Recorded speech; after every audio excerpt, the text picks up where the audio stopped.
Ladies and gentlemen, in one of Tony Robbins' most popular TED Talks, he talks about the need for connection and love as one of the top human psychological needs. The need for connection and love, a basic core human desire. Without it, we find ourselves empty, we find ourselves alone, and we slip into depression and so many things. Well, our guest today specializes in helping you establish connection, authentic connection with other people. And in 2020, she was named as one of Yahoo's top 10 public speaking coaches for her work on connection and communication. She was born in Singapore, raised in Australia, schooled in Switzerland, and worked in the United Arab Emirates. Simone Heng from Singapore, ladies and gentlemen. Let's first of all welcome her with a big round of applause. I love that. Well, we have to make do with the virtual applause these days, right? Right, whatever we can get. Absolutely. Simone, I really appreciate you taking out the time for this virtual conversation today. Ladies and gentlemen, Simone is a formal international broadcaster for media outlets such as CNBC, CNN, HBO, Asia, Virgin Radio, Dubai, and now she speaks to global organizations, top companies like Salesforce, SAP, HP, UBS, Google, and others on the connection techniques that authentically bring us together, including the United Nations. And if I'm not wrong, it was in 2016 that I happened to be one of the speakers for the USLS, the Humanitarian Affairs University Scholars Leadership Symposium, where Simone was already doing a fabulous job in being the MC for the event, sharing her humor, personal anecdotes, just tying it all together with this huge audience of 800 people, if I'm not wrong, Simone, right? Coming from. It was so wonderful meeting you.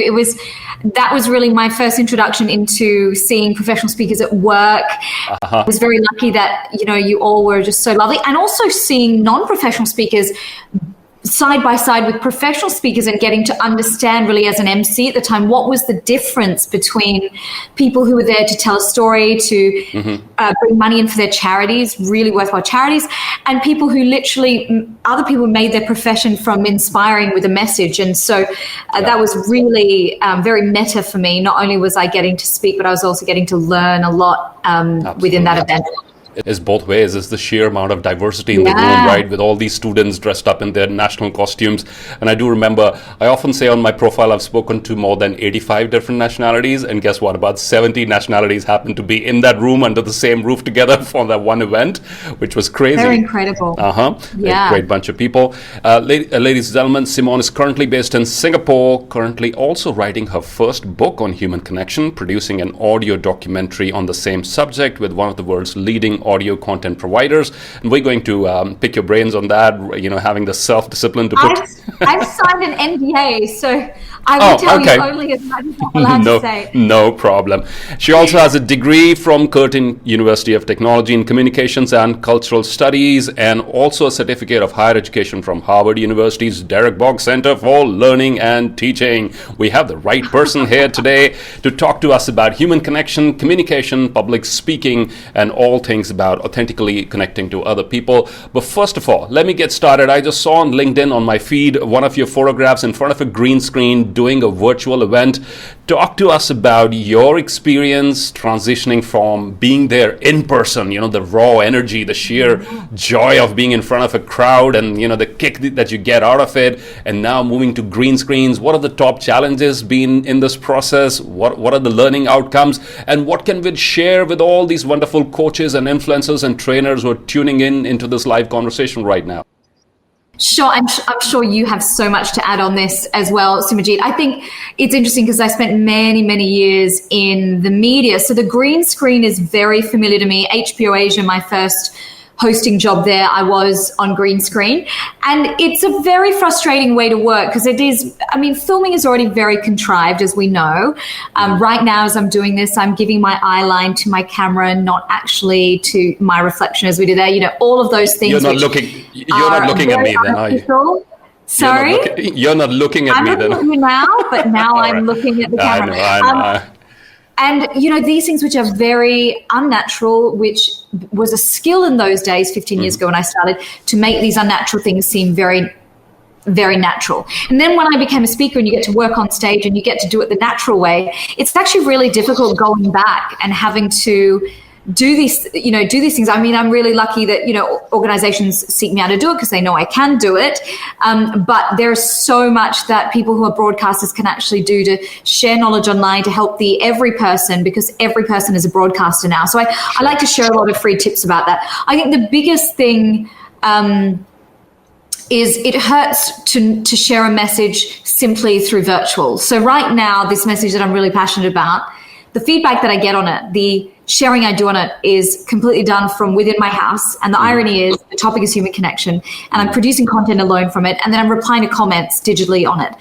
Whereas when you speak on a topic like human connection and you're in person with people, like what a gift that is, and what it's just so much more holistic. It's so much more well-rounded when you speak on a topic like that and you're actually in person.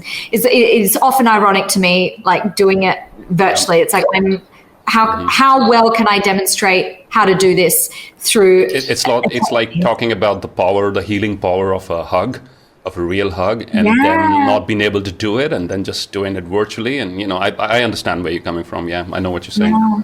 Mm-hmm. So one of the people I interviewed for my YouTube was a neuroscientist who actually teaches at University of Virginia courses on touch and connection.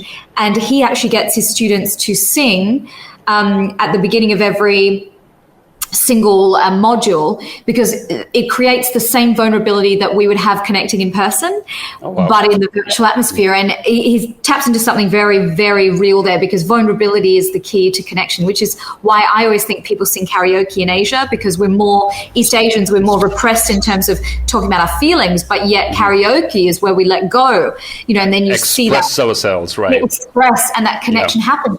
And so it's interesting that he's there in America, like using singing on his interviews to kind of do the same thing. Fascinating thing. But that vulnerability that we have when we're in person and you're on a stage, and my speeches are literally like taking my heart out and putting it on the ground in between me and the crowd. It's that vulnerable. I've heard a few in your videos full of your personal experiences, and I'd strongly recommend to everyone who's watching right now to go subscribe to Simone's YouTube channel. Through your personal narratives, through your personal stories, your personal struggles and triumphs, you pack in some powerful messages, and they're very indirect, they're very subtle, and I think they stay in your mind, and you can sort of dwell on them.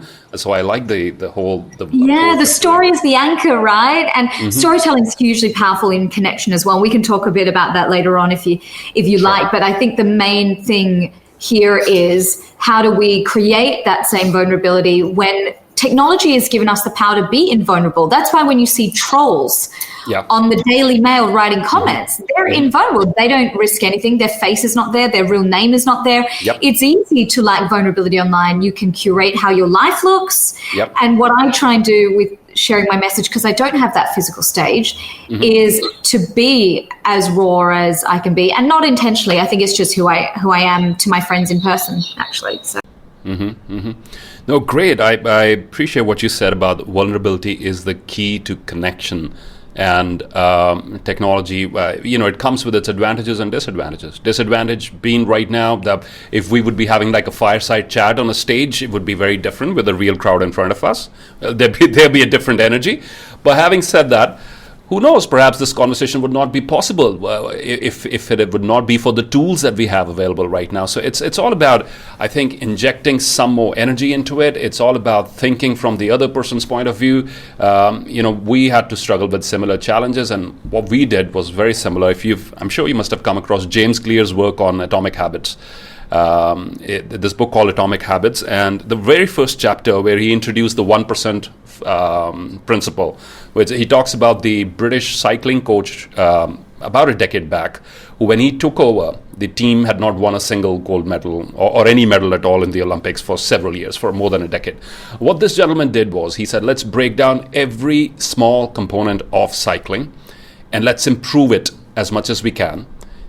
Even if it's a slight improvement, even if it's how the tires are and how, what sort of nutrition the athlete is getting, or et cetera, every minute detail, let's improve it by 1%. And what they find out is what the same principle we used in improving our interaction with our virtual audiences was, let's take every single component of this experience. Let's take lighting, let's take the sound, let's take the acoustics of the room, let's take the bandwidth, let's take interaction. So yeah, if you're enjoying this conversation, guys, so far, do us a favor. Tell us in the comment section, number one, where in the world are you tuning in from? It'll be great to know that. And number two, what are the things that have inspired you the most during this pandemic? Would love to get a conversation started there too. So thinking on these lines, say, okay, I would usually ask my audience, when I was in front of a live audience, if you agree to this, raise your hands, and I'd have a raised hand, so I know we're on the right track. But now you do the same through the comment box. So or some other medium, right? Or the raise hand button on the Microsoft Teams. So I think two things were very helpful. Number one was, let's take down the small, tiny components and improve them 1%, so that when we add them up together, the end outcome, the improvement would be way bigger, right? As far as the end outcome is concerned. That was number one. And number two was, let's put some creativity into it. Let's just get over the fact that we cannot be on that stage anymore in person. Let's detach from the past. Yes. Right? Yeah. Let's stop complaining. Totally. Right. I always think it's interesting when I see speakers say they're a virtual speaker on LinkedIn. And I'm not saying this is wrong at all, guys, but it's interesting because my generation, wherever we speak, we've had to, especially when you're in the media, you have to speak on radio, in audio, you have to be able to communicate on live and on pre-recorded television and in a studio. And then, so wherever the message whatever platform the message has to fly on, it has to fly. But I am in some Facebook virtual speaker groups, and the freak out that happened at the beginning of the pandemic, and still a lot of people saying, I don't want to accept gigs because I'm not comfortable with this. That holding on for when will the stages come back, I think that is not going to serve us. Yeah, we have to just move on with it. Right. Absolutely. We got to stop complaining about it and then use the same energy to see what you can do with these virtual tools. And there's so many exciting things that you can do, right? So yeah, that was very helpful. So thank you for your tips on that. But I think partly perhaps you were already trained for this, because if you work in the radio and other sort of mediums, you're already used to the fact that only your sound is going to someone who's tuning in a car at the moment, so there can be no feedback, but you're already used to making sure your message is Yeah, I'm very used to talking one way, and that's something that absolutely is a skill. So even when I do videos that are pre-recorded solo on social media, there is a way that I'm able to talk to people to feel that I'm live and I'm with them and I'm actually talking to them, even though it's one way. And one of those things is, I always try and look at my insights of any platform I have. And I like to imagine, we used to call it a listener avatar on the radio, but for me, it's kind of a follower avatar. And most of my followers are Asian women between 25 and 44. And I imagine that woman and I speak to that woman. And by imagining her, the way my language lands, the way my accent lands, the way the nuances of how I use case studies in those stories, examples that are resonant to her, the way I soften and engage in my eyes, because I know that I can be a bit threatening to women as well. All of these things, when we talk about the 1% of communication, those tweaks, those small tweaks that we're talking about, they all add up. And that's when you watch somebody's things and you think, wow, they're a great communicator. It's a combination of all those tiny things that most people aren't thinking about, which people like me get trained from day dot to do, but are really valuable and worth sharing with other people during this time. And that's what I do online. I just give heaps of free tips away for free and think that that's a fantastic way to connect with people in a time of need as well. Absolutely is. I love your videos on LinkedIn. They're short, crisp, to the point, and actionable takeaways. That's what I love about them, and which is great. Keep them coming. And guys, please, if you just send out a connection request to Simon on LinkedIn, and if you qualify to be accepted, you will be, and you'll gain a wealth of wisdom there. Before I move further to my next question, Simon, any tips, top tips for virtual keynote speakers or keynote speakers who feel that, okay, now with this whole pandemic thing and travel not happening, they're losing out, they're not being able to adapt. What would your top tips would be from your experience, from your wealth of experience? Yeah, so I think actually before we get into the logistics of it, we have to think about the mindset shift. And I really am a big fan. I think mindset is what makes people invaluable and strategy is what makes us win. So you don't have strategy without mindset. It's really valuable. I would try and get myself out of the threat mindset. There is a lack. When we have a lack mindset, like there is not enough work, things used to be better back in the good old days, all these kind of statements, they manifest into a reality. So the first thing I do is flip into an abundance mindset. Look at all the ways I can spread my message. Podcast. Great time to write a book right now. Very, if you've got not much happening in your speaking business, great time to go and do that. Amazing. How blessed are all of the speakers who have a one-on-one coaching component or a small group coaching component in their business. People who were speakers who just did keynotes, that's a really tough place to be in. But if you had a healthy coaching arm and you loved to coach that way, gosh, the coaching part of my business just went crazy because people wanted one-on-one connection very badly, but people also had downtime to self-educate in a way that they hadn't. Busy executives who had the money to pay premium coaching rates. So I think that there's so much possibility anytime we have a huge shift in culture and a huge disruption in culture. For those who are agile enough, there is fantastic opportunity. Now, to the question of the people that maybe are not so agile, who don't speak internet, like I have two girls working for me who I say, you two speak internet. I can tell them to make any graphic, I could draw it on paper and describe it, and then they could just make it. Like they speak internet. Wow, the fairies. The beautiful thing about the world now being all virtual is that you can find affordable graphic staff, video editors, virtual assistants anywhere on the internet to help you for the things that you find challenging, stressful, and foreign until they're no longer foreign to you. And get that person to teach you what it is as they're doing it for you. Teach you how to fish. You don't have to do it for yourself, but at least in your own speaking business, you can see how it works and how it has benefit. I think those things are really important.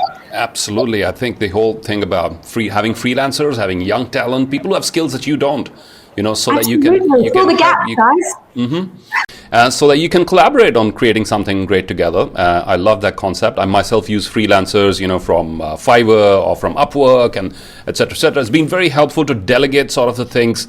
And I think two key takeaways from what you've said so far. One is strengthen the core, delegate the periphery things. So things which somebody else can do and is better at them, let them do it. Right. And in the meanwhile, use the same time and energy and resources to strengthen the core of what you're really good at. And personally, I feel here's how travel would disrupt my creative plans. I mean, it was great. I mean, but how the disruption would happen, let's say started a project.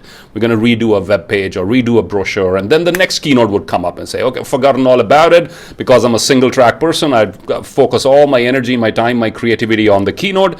And then I'd come back and then start it over again. And it would never be finished. So this is a wonderful time, guys, for all the coaches, speakers, trainers who feel you have more time at hand. This is a time to concentrate and do the things which you could not do earlier, right? So the next thing that I want to talk to you about, Simone, is I watched one of your recent YouTube videos and I saw that you spoke about this book, which is one of my favorites also, Man's Search for Meaning by Viktor Frankl. It's fantastic. It's a incredible book. Changed my life.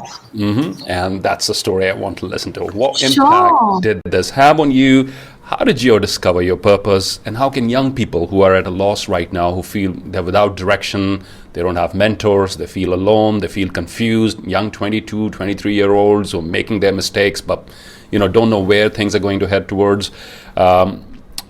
Let's talk about the screen. Sure. Well, firstly, if you are in that position, I know how painful it can be to feel lost. I'm a very type A person, so being lost and directionless without purpose, it actually causes me more stress. And so I want you to first be compassionate and kind to yourself if you're experiencing that.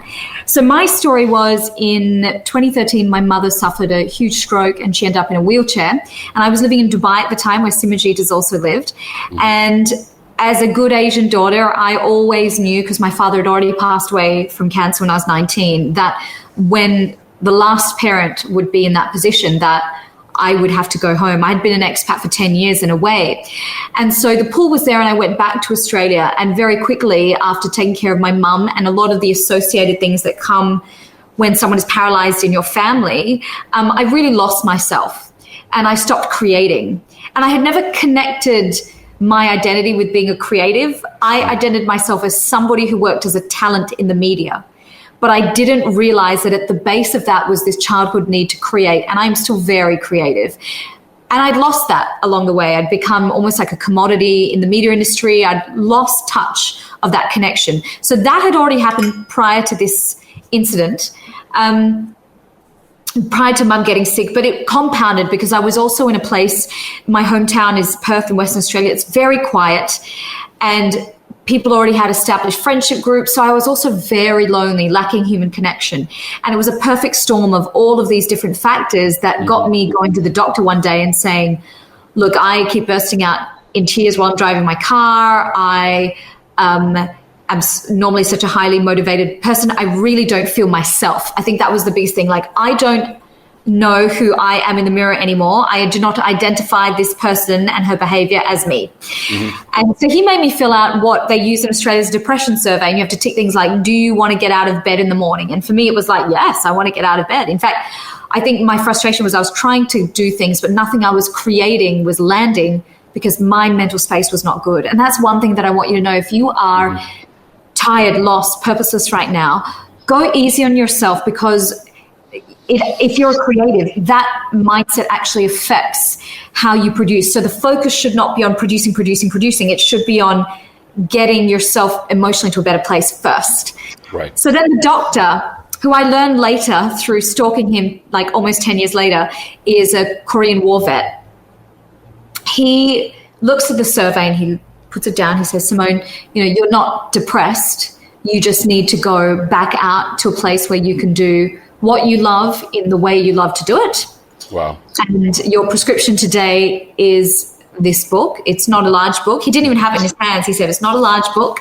Because I think when he sees young people, he thinks if I tell them to read a book, they'll be like, oh God, a long book. He goes, it's not a long book. He said, it's by Viktor Frankl. And he said, it's a man who survived the concentration camps in during the Nazi occupation. And when someone says to you World War II, concentration camp, and I've visited concentration camps when I lived in Switzerland, in that moment, your ego and your narcissism and the hole that you're in, you are just snapped. And when somebody says, the Holocaust, immediately by saying that gave me a level of context, which is also how I knew I kind of wasn't depressed, because I have dealt with my mum's depression as a result of the disease she has. And that was almost like an overwhelming, like no one has ever lost a husband before her kind of all-encompassing thing. So I knew I wasn't depressed because I could see immediately the context. I had immediate proportion for my problems against what he was saying. And then he went deeper and he said, in this book, this man works out what compels people to live, those people that survived the camps and those who did not, what divides them. And I'm not going to give it away because I want everyone watching this to read it, because it's a timeless book. Sure. But I left the doctor's clinic and I drove immediately to my local bookstore, and there was one copy left on the shelf. It is still the copy of this book I have today. But every time I have been able to, I do buy copies to give as gifts to other people who I feel are in the position that they need it, because I know this book is never going to go out of print. It's always, I can always buy another one. And it absolutely changed my life. And recently I went back to Australia to visit my mum, and I tried to find this doctor. He's retired. He no longer works there. And he wouldn't allow me to have they wouldn't allow me to have his email, but they did send my message. I sent him an email and they forwarded it onto him, which actually shows a really healthy practitioner that he's got those boundaries, because the reason counselors, therapists and doctors do that, and I'm sure Marissa Peer's probably told you something similar, is they want any time that you're in a position that you need them again, that client doctor privilege has not been crossed, so that if you need them again, they can still serve you. And I love that. So I was like, I totally respect that. And I'm forever grateful to him. And I sent him the link to the video. I don't think he has an Instagram account, but I sent him a link to the video anyway. That's a powerful story about, and I think one of my major takeaways, and guys, as you're listening, I'd love to listen to your takeaways as well in the comments section, to tell us what is the number one thing that you walking away from this conversation with at the moment as we speak. My biggest takeaway from what I picked from your story there is, if you're not doing what you love, if you're not giving the voice to your childhood dreams or to your inborn natural talents, you are going to feel without a purpose. You are going to feel directionless, because here's this whole river of creativity inside, as you mentioned. As a child, that's what you wanted to do, but you ended up in circumstances which you felt stifled your creativity. You could not express yourselves in ways that you wanted to, and that was part of the reason why. And it was a few layers deep. And if we just look at things the way we would typically, superficially, would just go for the pill. Here's a feel-good pill, and I don't want to go deeper. I don't want to peel the layers and uncover. So guys, the message is very loud and clear. Peel the layers, find out what is at the core of you feeling without a purpose and direction. Go back to your childhood. Think about what excited you the most. What were your childhood dreams? And it's never too late. I'm reminded, Simone, of this Professor Randy Posh, the last lecture. And this is the talk that he gave on the Oprah show, I believe. Yes, this is before I love he that. passed away. And he did the push-ups on the stage, and his whole message was about this only. Go back to your childhood and think about those dreams came to you for a reason, right? They came to you because of some natural talent that you have. And if you're not allowing that natural talent to flourish, you will feel without a purpose. I'm going to read a couple of quotes from this book, from this very powerful book. And for everybody who's been asking for book recommendations, this one right here at the top of the list, Dr. Viktor Frankl, Man's Search for Meaning. And he says, in concentration camps, every circumstance conspires to make the prisoner lose his hold. All familiar goals in life are snatched away. What alone remains is the last of human freedoms: the ability to choose one's attitude. The ability to choose one's attitude in a given set of circumstances. That is so powerful, gives me goosebumps every time I read it. The ability to choose our attitude. No one can take that part of your will. Like, I think that, and I just want to echo a couple of things. Firstly, Sumajit, what you said about peel the layers. I talk to people about that in terms of self-connection. Right. So you can't connect with your environment, with other people, with other humans, until you really know why you're feeling it, when you're feeling it, what's causing those things. And I think at that age, in my early 30s, I had a lot of family trauma. I had a lot of things going on that clouded, and that particular doctor also explained to me about fight or flight, because I was having memory loss and I was scared I had the same condition as my mum. And in the end, it was just brought on by the stress of what was happening with the family. And so sometimes you think you're going crazy, that. There is an explanation for exactly what you're feeling. But if you don't get those alerts and tap into that and go and see somebody, therapist, doctor, whoever you want to see, coach, guru, and ask those questions, that connection will never happen. So I think that is so vital, so vital. Yeah, this is your mind and your body giving you feedback. We have a built-in feedback. And listen to it. Yeah, don't absolutely. ignore it. That's when we ignore that, that's where disconnection happens. Indeed. And just back onto the topic of feeling purposeless, Australian palliative care nurse Bonnie Ware very famously wrote a book called Regrets of the Dying. And this is particularly pertinent for those of us watching this that are Asian. And she says the number one regret of the dying is that people chose to live a life for other people, not for themselves.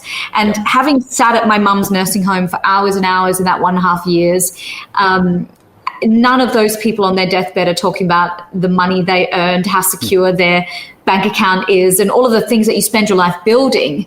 Right. So really all you have on the journey that you can take with you is that you lived your life to your highest expression, that you lived your life for things that really lit you on fire, and not for the cultural expectations of your uncles, your aunties, your parents. Yeah. I wasted many years of my life living for the opinions of gossipy aunties and being small. And trying to live up to those expectations and falling short every single time, and realizing no matter what you do, they will have something to point out, right? So, and if you do nothing, they will still, there's a certain kind of auntie who's still going to point things out. So you better go off and do what it is that sets you on fire. And recently on that trip back to Australia, a lot of these people that lauded this kind of influence over me, they're now in the winter of their lives, Simajit. Like imagine if I had spent the last 20 years and I stayed in Perth and I married some Australian dude and I kept my life small to keep them happy, and I didn't do anything that resembled my dreams to conform. And then when they bow out of life because of simply age, I will be 40, a few years.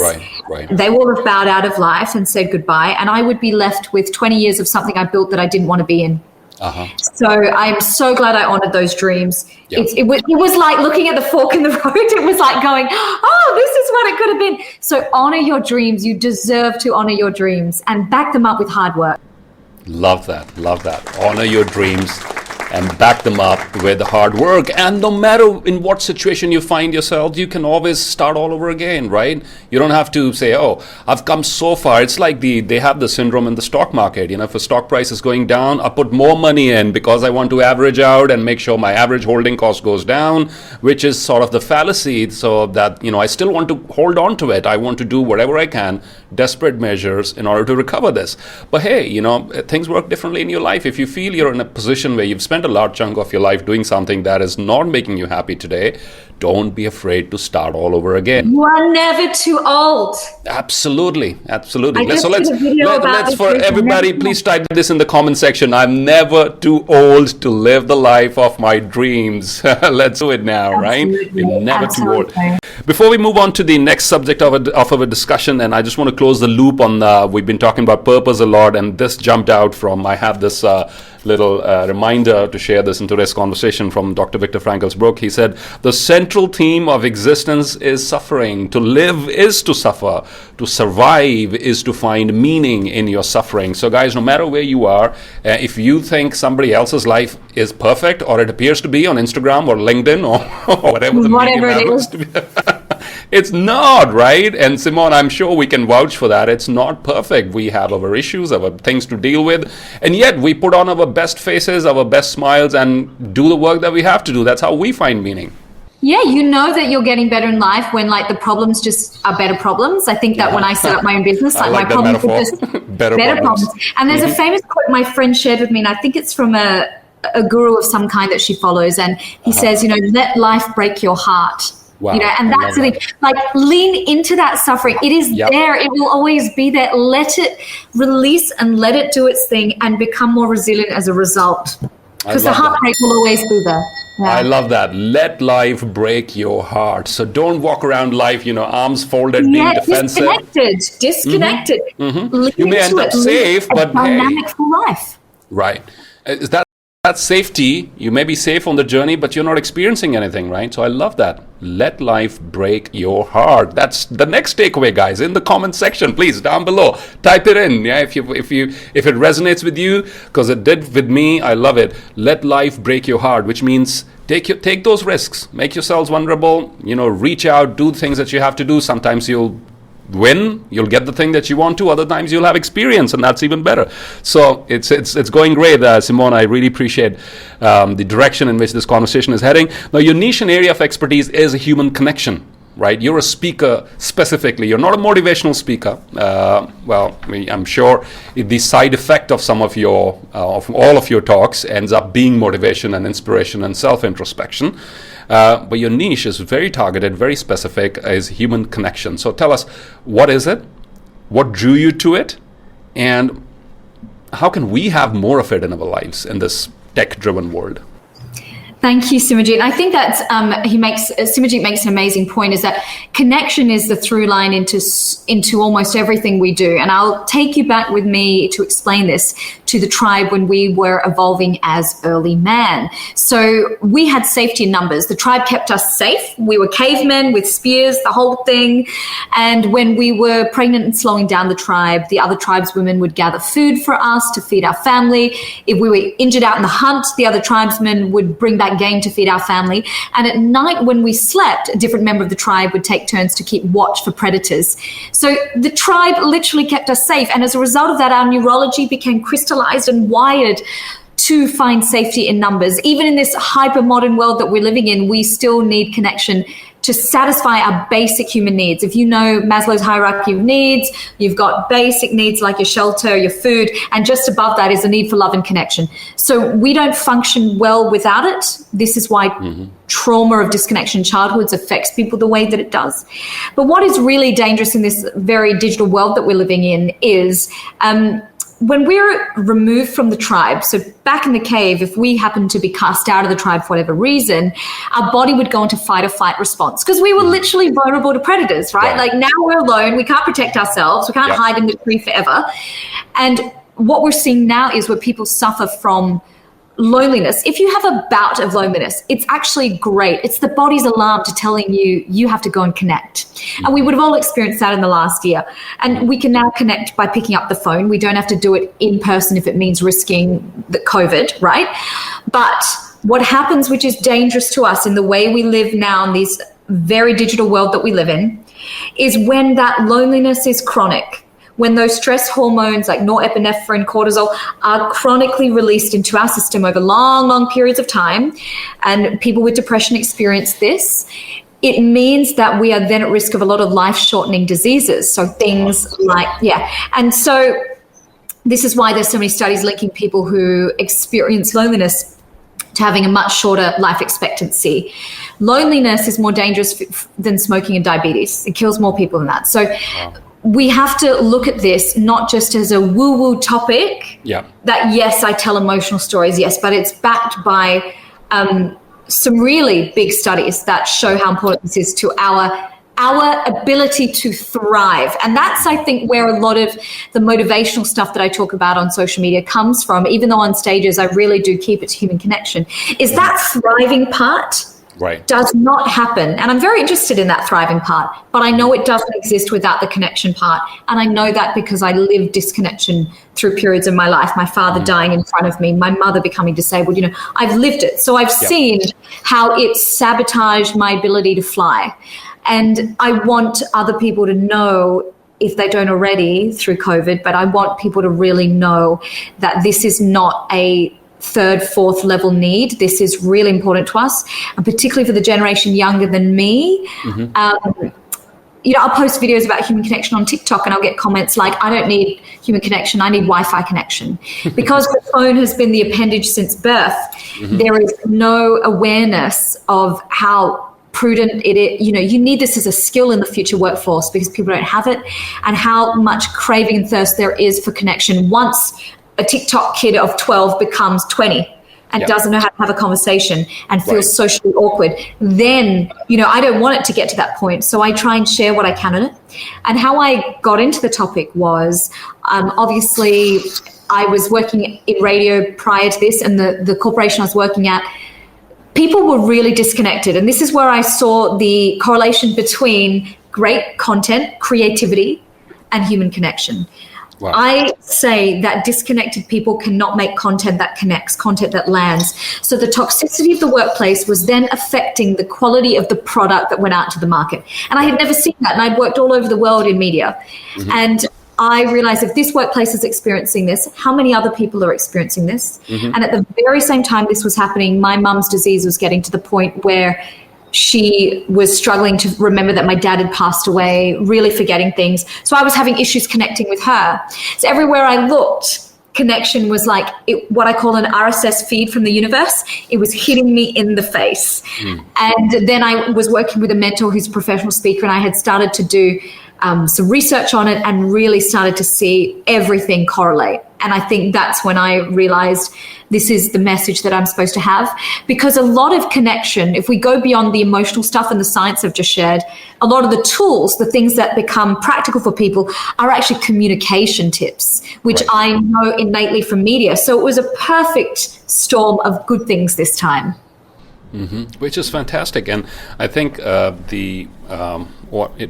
this thought just occurred to me while you were sharing your experiences moving into this direction and finding your niche in this thing, that if we don't establish, we are the happiest, we are experiencing joy and bliss when we have this sense and feeling of, oh, there's somebody I could reach out to help, or there's somebody who genuinely understands me. And I think you rightly pointed out the connection between connection and creativity at the workplace.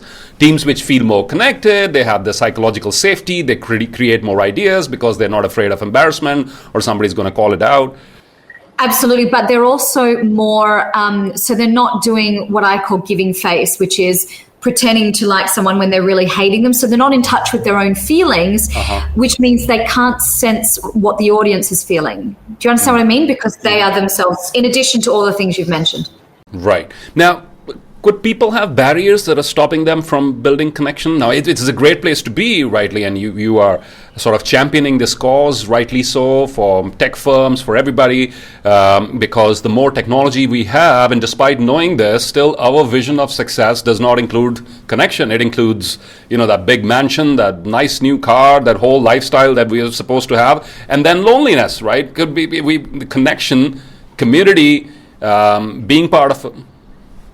Right, absolutely. And so many other superstars who find themselves lonely at the top, right? So it is still not there in our version of success. But the question that is coming to my mind at this point of time, Simone, is this.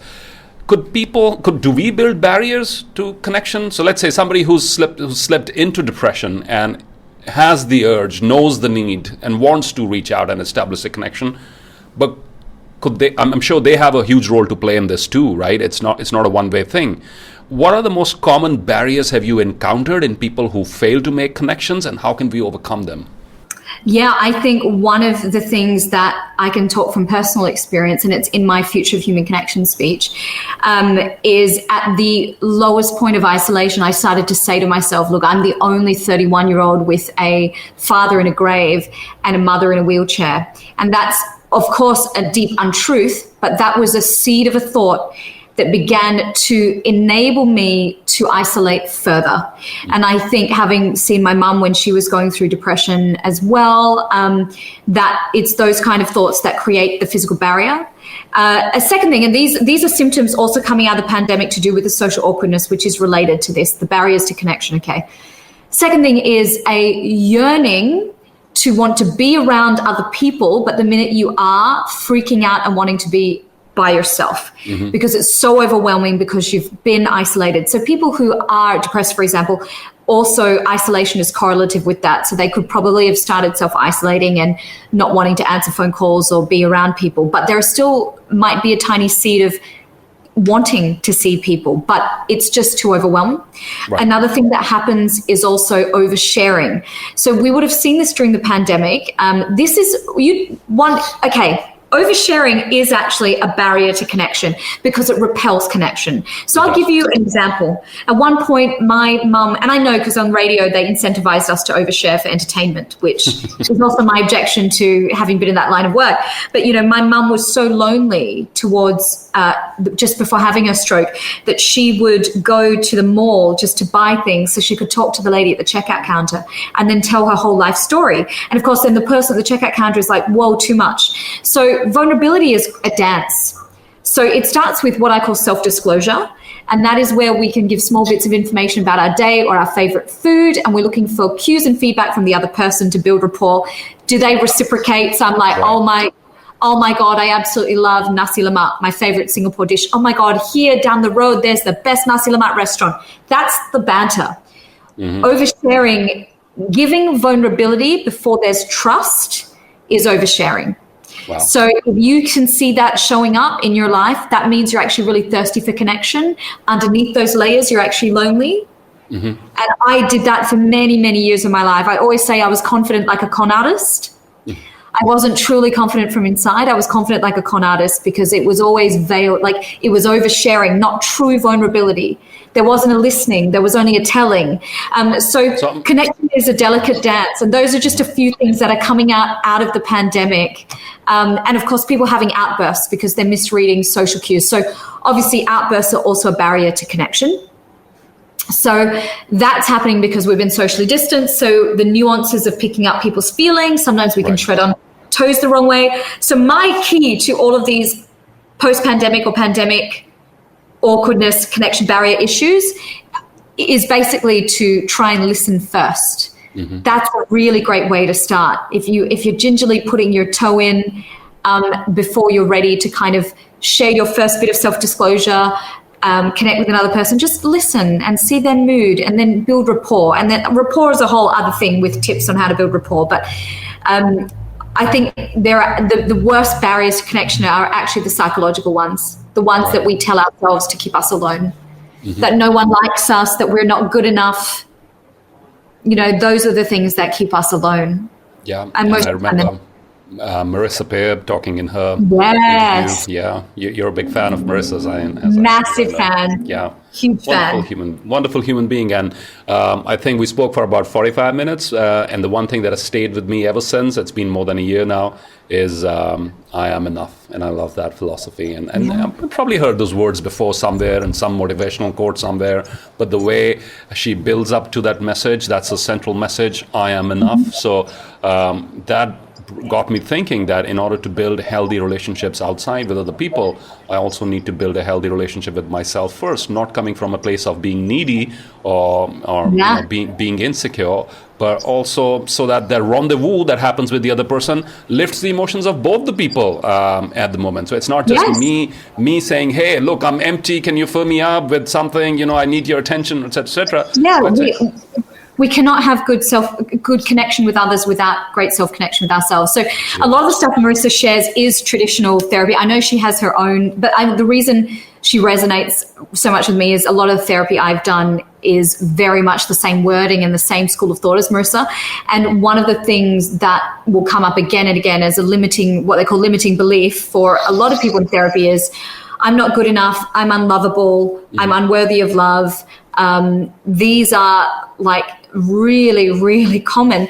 And there is something when someone says to you, Simoji, this is a really common statement. What happens is we immediately feel less alone. Right. If my limiting belief is told by 80% of the population as their own limiting belief, like I'm not good enough, I don't want to speak on a stage, I'm not good enough, all of this kind of stuff, then that means I'm less alone. So there's something connective in the telling of that. And that's why I think the work Marissa does is so helpful to the world, because she's just letting what happens in private and therapy out on YouTube pre-roll. And that's amazing. Yeah, I like what you said about if you get to know that other people are suffering with the same issues as you do, you're probably going to feel a little bit more okay with it. You know, just like if somebody has hay fever or allergies, seasonal allergies, and you're like, okay, I've got 70% of the population having the same thing, you suddenly don't get that feeling, oh, why me? And I think that why me sort of self-beating is a very dangerous place to be in, because we become our own worst enemies. And I usually do this visualization, you know, sort of this mental thing before I travel to a large conference or something, just for networking, or so networking not for the sake of, you know, knowing more people, but networking for the sake of that here are 3,000 people under the same roof. What will you do in the next 3 days to make sure you reach out and connect with them? So what I do is I put on my favorite piece of music. I visualize myself in the same set of clothes that I'll be wearing in that conference. And I just visualize, you know, reaching out to people, shaking hands. Well, I don't know how it's going to be post-COVID, right? Namaste, perhaps, from a distance, or something. And I let that play in my mind. You know, I visualize people coming up to me and starting conversations. I visualize people responding positively when I reach out to them. And I just play this a couple of times in my mind. And I sit with those vibrations and I sit with that sort of mental image. That really helps. You know, I flew to Jack Canfield's program, 2016, the Breakthrough to Success and the Train the Trainer program, and we had more than 250 people from across the United States and different parts of the world, and it was going with that vibrational place, and I think I made some wonderful friends out there, because you're receptive, you're open, you are vibrating at a level where people would want to say, hey, you know, what's going on? You know, they would want to initiate a conversation, or you do it, either way. So I think a lot of inner work, that's what we're coming to now, is, guys, you need the inner work, as Simone rightly said, we need the inner work. And also in terms of your Jack Canfield conference, you're tapping into something which I always talk about, which is commonality connects. When you're looking at those people that signed up for that program, there is something that is a collective purpose that you share, and you're like-minded, and connection is expedited in that process. So if you're thirsty for connection, think of what you love, maybe not what you're doing right now, maybe think of what you were doing before you were in this rut. What were you doing as a kid that you loved? Right. Maybe it was painting. Go and join the painting group. Find the like-minded people that lift you up, and you'll find that that will help a lot. You know, there are 3 rungs of of loneliness, okay? According to a study, the initial is intimate loneliness. This is where we yearn and we hope for an intimate partner. Then there is relational loneliness. This is where we're yearning for maybe a better relationship with our mother or father or close friends and family. Maybe we don't have close friends. And the final is collective loneliness. This is yearning for people with the same purpose as you and share like-minded people. So we go through and we could fill these 3 rungs. We're going to get the connection we need. And if you look at it like that, maybe that will cause a shift for you in terms of the places you're looking to feel connection in your life. If you have strong family ties and you have a loving husband, wife, partner, then maybe the thing that's getting you down is actually you need a hobby group. Yeah. And so I know for myself personally, when I aligned those 3 rungs, my whole life changed. I was really able to get to the highest version of me. And obviously that never ends. Lots of things to keep making better. I would like to do better at my wellness, would like to get much less agitated and be much more patient. These are things that are still in process, but we wouldn't even be near a place where I could start addressing those things had the connection not been in line. So you've got to get your connection in line, and you get your connection in line by getting yourself in line. And that's great. And identify which stage are you at, as you rightly said. If you have a wonderful connection of, group of friends and family to support you, do you want to reach out to a larger community now? Is that something that is missing?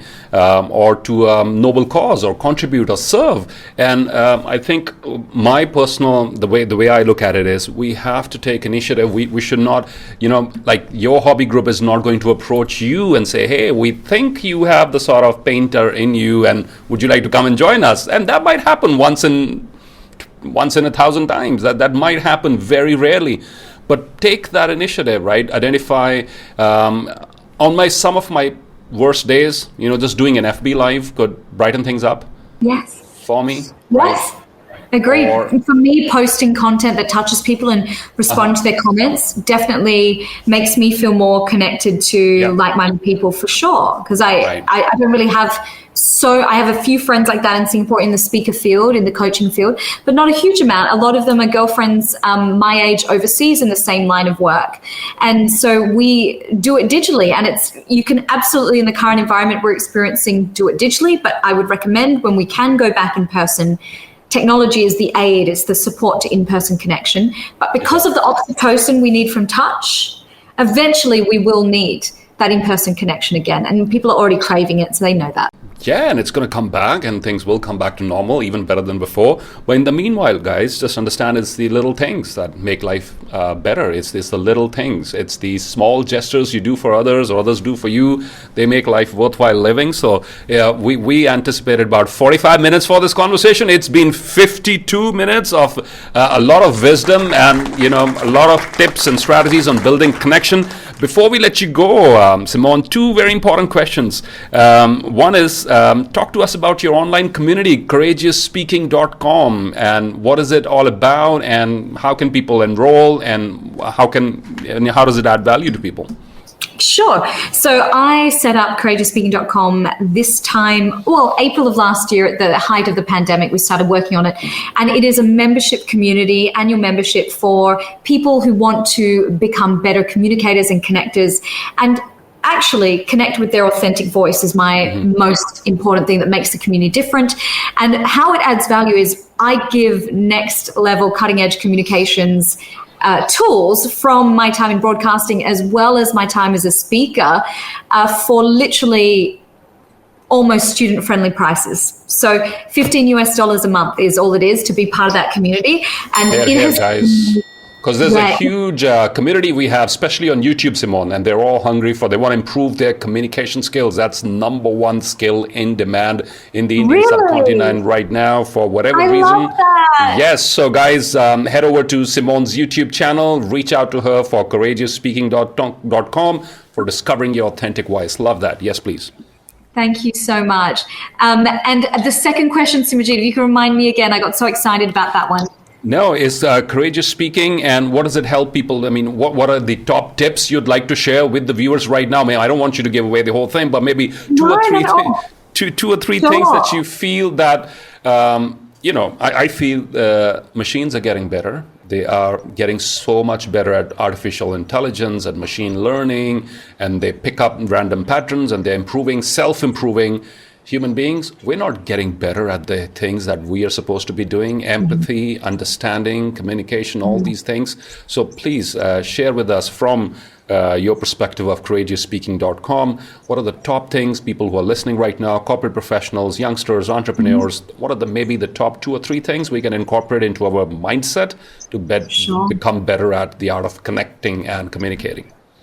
Sure. So courageousspeaking.com you get 12 annual webinars, 12 webinars across the year. You get access to me for your questions as well. And of course, a beautiful like-minded community, which is what we've been talking about before. I can tell you the core of building connection is trust, and we don't get trust without rapport. So here is a huge, huge tip in terms of connecting. People have always said, we should do for others as we would like to have done to ourselves, right? But we actually should do more than that. We should communicate with people 80% to how they like. So if you can be of service in your communication, and we'll talk about being of service to your community in a second, but if you can inconvenience yourself in your communication to communicate in the way that the other person you're trying to connect with likes to communicate, talk about the things they like to talk about, have the body language they express, have the accent neutralized so they can understand us and not have to struggle, right? Then that is going to make them only have to do 20% to connect with us, and that connection is going to happen so much faster. So in the community, we teach all those tools like rapport building, speaking, clarity, voice, body language, all of that. And that's really important. The other thing that I can say, if you want more human connection in your life, one of the best ways you can do it, and I know Simajit does it very well because I watched his speech at the UN, is to be of service to your community. When we're of service to something bigger than ourselves, it pulls us out of our depression. It pulls us out of our feeling of woe and pity. It reminds us that people are suffering more than us in the community that's larger than us. So we remember we're part of the tribe, that we're important to the tribe. The tribe has not forgotten us. And we also are reminded that we can make a difference. So our existence matters, which is a lot of what Viktor Frankl talks about in the book as well. So please, how can you be of service? And you know what? If you're in lockdown and you cannot literally go and volunteer somewhere, you can find someone. One of the people I've interviewed is a lady called Shelley Tagilsky from Pandemic of Love. She created an online community where people can donate like food vouchers to someone else in lockdown. Pandemic of Love. And they're a matching service. A video on that is going up my YouTube soon. They are a matching service. So there's no administration or middleman fee. You literally can say, hey, I have an old car that I'm not using. Someone in my town is literally, their car is broke down and they were living in their car. I can loan or give that car that I don't need to that person so they can get to their university classes. Wow. The work she's done is amazing. So let's think about how we can be of service in really creative, COVID-abiding ways. And that's how you're going to find meaning, as you rightly said. Connection. When you turn the attention away from all your miseries and imagining you're the center of the universe and you're the one who's suffering everything right now, to going out and, taking a peek in what's happening in other people's life and getting a sense of perspective from that. I get so much inspiration for maybe a hawker selling vegetables or something else, someone struggling to make their daily living, and what I get in the process is a huge sense of perspective. Here am I with all my facilities, with all my blessings, complaining about, and the gratitude you get, right? And I'm complaining about maybe I don't travel as much as I used to before. But here's the thing. When I was traveling a lot with my keynote speeches, I was complaining a little bit about the additional travel too. I have to stay away from home all this time. I have all this travel to do.